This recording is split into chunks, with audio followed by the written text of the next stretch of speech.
सभी मित्रों का स्वागत है हमारे YouTube चैनल में। सावन सोमवार व्रत कथा, जिसे सुनने मात्र से ही मनुष्य के सारे पाप और कष्ट दूर हो जाते हैं। तो चलिए आज की कथा को शुरू करते हैं, किंतु सच्ची सदा से कमेंट में जरूर लिखे हर हर महादेव। मित्रों, एक समय की बात है जब भगवान शिव से देवर्षि नारद ने कहा, हे प्रभु, आप ही आदि और अनंत है, आप ही जीवन है, आप ही मृत्यु है।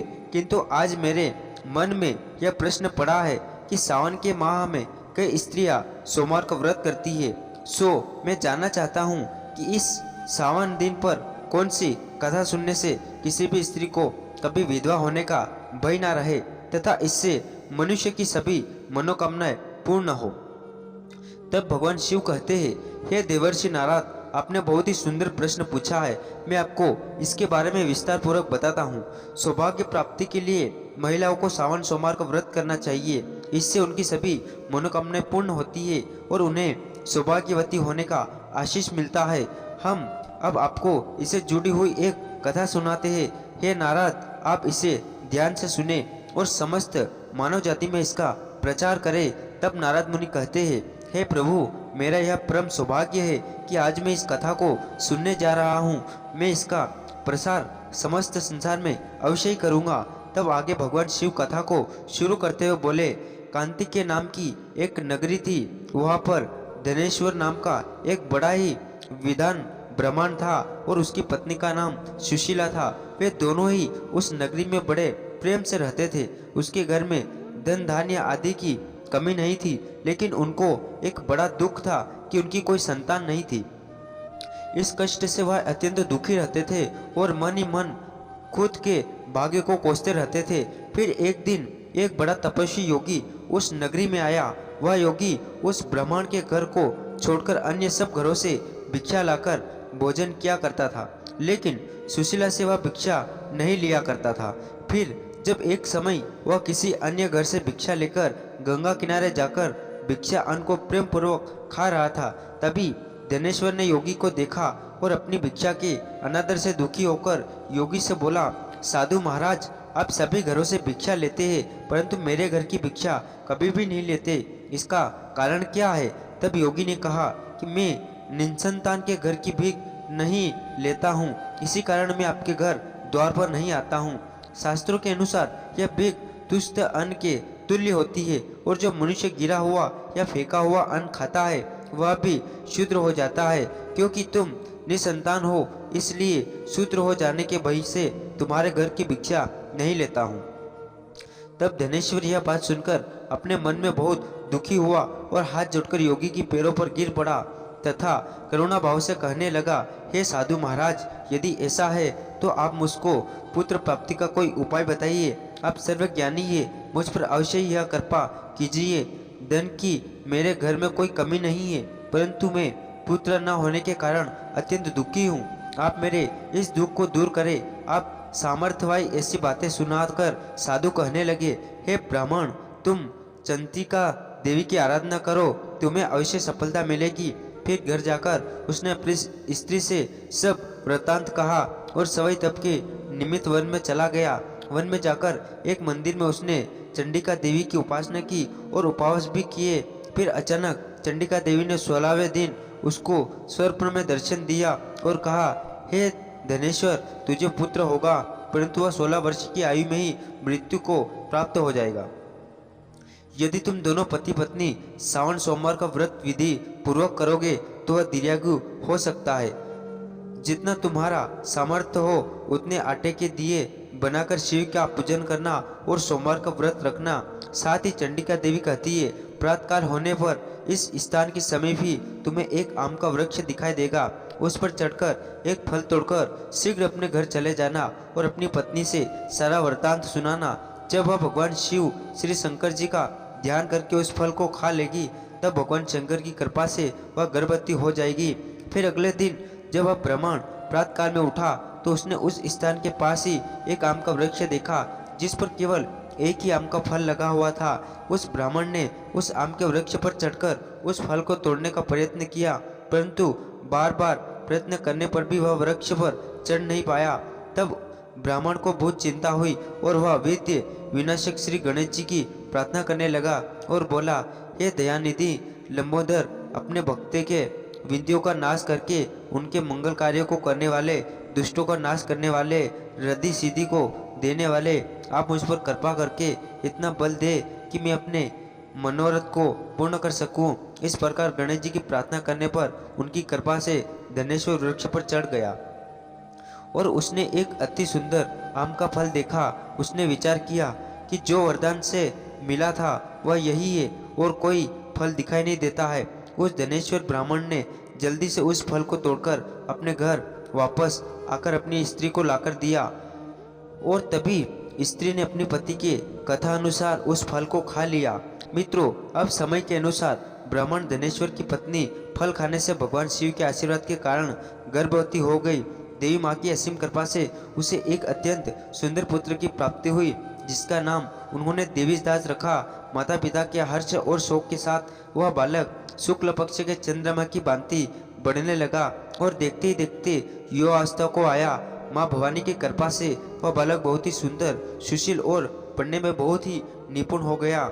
माँ चंडिका देवी की आज्ञा अनुसार उसके माता पिता ने 16 सोमवार का व्रत रखना आरंभ कर दिया, जिससे उसका पुत्र दीर्घायु हो जाए। 16 का वर्ष लगते ही देवीदास के माता पिता को बड़ी चिंता हो गई कि कहीं उनके पुत्र की इस वर्ष मृत्यु न हो जाए। इसलिए उन्होंने अपने मन में विचार किया कि यदि यह दुर्घटना उनकी आंखों के सामने ही हो गई तो वह कैसे सहन कर सकेंगे, उनके तो प्राण ही निकल जाएंगे। इस प्रकार से विचार करते हुए फिर एक दिन धनेश्वर ने तथा उसकी पत्नी ने आपस में विचार विनिमय करते हुए उन्होंने देवीदास के मामा को बुलाया और कहा कि भाई, हमारी इच्छा है कि देवीदास 1 वर्ष तक काशी में जाकर शिक्षा प्राप्त करे और हम उसको अकेला भी नहीं छोड़ना चाहते, इसलिए साथ में तुम चले जाओ और 1 वर्ष के पश्चात इसके वापस ले आना। फिर इसके बाद तदनंतर उन्होंने सभी आवश्यक वस्तुएं दी तथा कई सारा धन देकर और राह में चलते समय दान धर्म करने का प्रबंध करके उसके माता पिता ने काशी जाने के लिए देवीदास को एक घोड़े पर बैठाकर उसके मामा को उसके साथ विदा कर दिया। फिर धनेश्वर ने अपनी पत्नी के साथ अपने पुत्र की मंगल कामना की तथा दीर्घायु के लिए भगवती दुर्गा की आराधना और 16 सोमवार और सावन सोमवार का व्रत करना आरंभ कर दिया। इस प्रकार उन्होंने सभी सावन सोमवार का व्रत पूरा किया। कुछ समय पश्चात एक दिन बाद दोनों मामा और भांजा मार्ग में रात्रि बिताने के लिए किसी नगर में ठहरे हुए थे। उस दिन उस गांव में एक ब्राह्मण की अत्यंत सुंदर और गुणवान कन्या का विवाह होने वाला था, जिसका नाम सुकन्या था। वह भी भगवान शिव की अनन्य भक्त थी, जिसने योग्य वर की प्राप्ति के लिए 16 सोमवार के व्रत भी किए थे। अब जिस धर्मशाला के अंदर वर और उसकी बारात ठहरी हुई थी, उसी धर्मशाला में देवीदास और उसके मामा भी ठहरे हुए थे। संयोग से वर वधु के हल्दी और अन्य विवाह पूर्व के कार्य पूरे हो जा चुके थे, लेकिन विवाह के समय वर को धनुवार्त हो गया, जिस कारण पीड़ित वर के साथ विवाह करना उचित नहीं था। इस कारण वर के पिता ने अपने कुटुंबियों से परामर्श करके निश्चय किया कि यह देवीदास मेरे पुत्र जैसा ही सुंदर है, अब मैं इसके साथ ही विवाह करा देता हूँ और बाद में विवाह के अन्य कार्य मेरे लड़के के साथ हो जाएंगे। ऐसा सोचकर उन्होंने देवीदास के मामा से जाकर बोला, तुम थोड़ी देर के लिए अपने भांजे को हमें दे दो, जिससे विवाह के सारे मांगलिक कार्य सुचारू रूप से हो सके। इसलिए आपको मन चाह धन भी दूंगा तथा कृपा करे और मेरे ऊपर उपकार करे। मैं बड़ी उम्मीद से आपके पास आया हूँ। इतना कहकर वो शांत हो गया। तब उसका मामा कहने लगा कि ठीक है, जो कुछ भी कन्यादान के समय वर को मिले वह सब हमें दे दिया जाए तो मेरा भांजा इस बारात का दूल्हा बन जाएगा। यह बात वर के पिता ने स्वीकार कर ली और उसने अपने भांजे को वर बनने के लिए भेज दिया। उसके साथ सब विवाह कार्य रात्रि में विधि पूर्वक संपन्न हो गया, किंतु जब वर और वधु को अपने कक्ष में भोजन के लिए बैठाया गया, तब देवीदास उस अनजान स्त्री अर्थात जो अभी भी उसकी पत्नी बन गई थी, वह तो उसके साथ वह भोजन ना कर सका और अपने मन में सोचने लगा कि ना जाने यह कैसी स्त्री होगी। वह एकांत में इसी सोच में पड़ गया तथा उसकी आंखों में आंसू आ गए।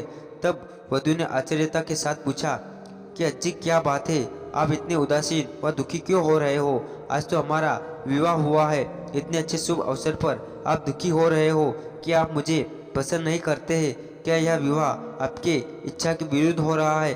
कृपा करे और कुछ तो कहिए जी। तब उसने सब बातें जो वर के पिता व उसके मामा में हुई थी उसको बता दी। तब कन्या कहने लगी कि अब ब्रह्मा विवाह के विपरीत कैसे हो सकता है।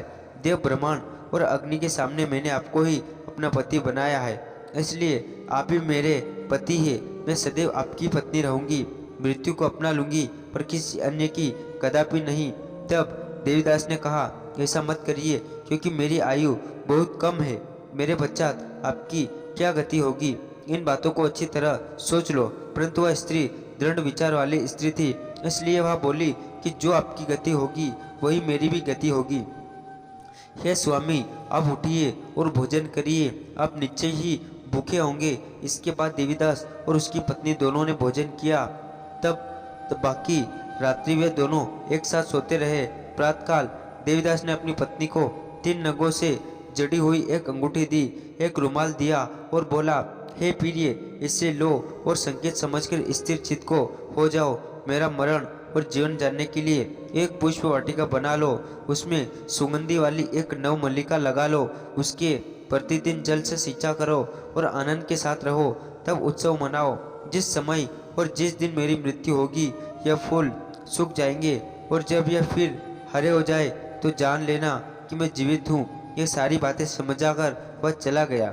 सुबह होते ही वह पर गाजे बाजे बजने लगे और जिस समय वह के कार्य समाप्त करने के लिए वर तथा सभी भारतीय मंडप में आए तो कन्या ने वर को भली प्रकार से देखकर अपने पिता से कहा कि पिताजी, यह मेरा पति नहीं है, मेरा पति वही है जिसके साथ सत्र में मेरे पानी ग्रहण हुआ था। इसके साथ मेरा विवाह नहीं हुआ है।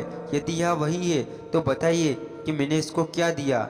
मधुपर्क और कन्यादान के समय में जो मैंने भूषण आदि दिए थे उन्हें दिखाए तथा रात में मैंने क्या गुप्त बातें कही थी वह भी सभी सुनाए। पिता ने उसके कथानुसार वर को बुलवाया गया और कन्या की यह बातें सुनकर कहने लगा कि मैं कुछ नहीं जानता। इसके पश्चात लज्जित होकर वहाँ से चला गया और सारी बारात भी अपमानित होकर वहाँ से लौट गई। भगवान शिव बोले, हे नारद, इस प्रकार देवीदास काशी में शिक्षा लेने के लिए चला गया।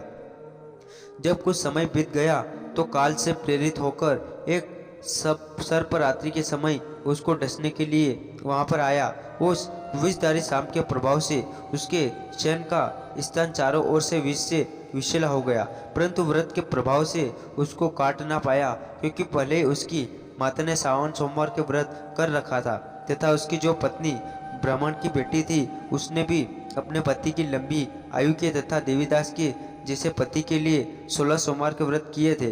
अब इसके बाद मध्यवाहन के समय काल हुआ और आया।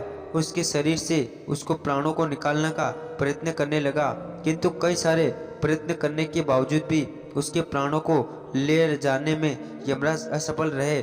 जब देवीदास मूर्छित होकर पृथ्वी पर गिर पड़ा तभी भगवान की कृपा से उसी समय पार्वती जी के साथ भगवान शंकर वहां पर आ गए।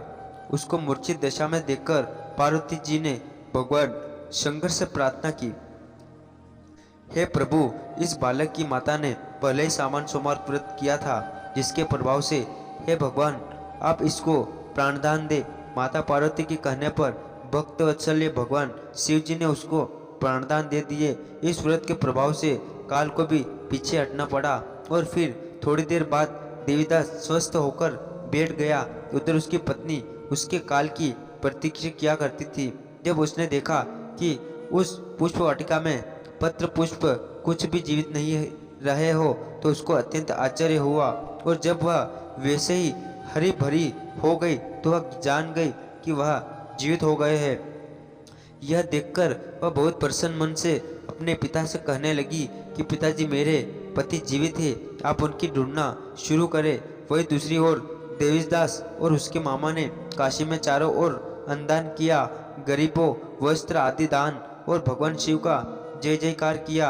अब वह 16वां वर्ष व्यतीत हो गया तो देवीदास भी अपने मामा के साथ काशी से वापस अपने घर की ओर चल दिया। इधर उसके ससुराल उसे ढूंढने के लिए अपने घर से जाने वाले ही थे।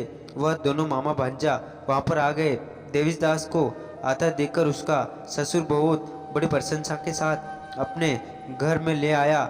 उस समय नगर के निवासी भी वहां पर इकट्ठे हो गए और सबने निश्चय किया कि अवश्य ही इसी बालक के साथ इस कन्या का विवाह हुआ था। उस बालक को जब कन्या ने देखा तो पहचान लिया और कहा कि यह तो वही है जो संकेत करके गया था। तदुपरांत सभी कहने लगे कि भला हुआ जो यहाँ आ गया, और सब नगरवासियों ने आनंद मनाया। भगवान शिव जी कहने लगे कि इस प्रकार धनेश्वर सावन सोमवार के व्रत के प्रभाव से पुत्रवान हो गया, तथा जो भी स्त्रियां 16 सोमवार का व्रत करती है वे जन्म जन्मांतर में वेदवे का दुख नहीं भोगती है। तो दोस्तों, आज का वीडियो बस यहीं तक समाप्त करते हैं। आपको कैसा लगा आप कमेंट करके ज़रूर बताना, और इसका नेक्स्ट पार्ट देखने के लिए हमें कमेंट जरूर करना।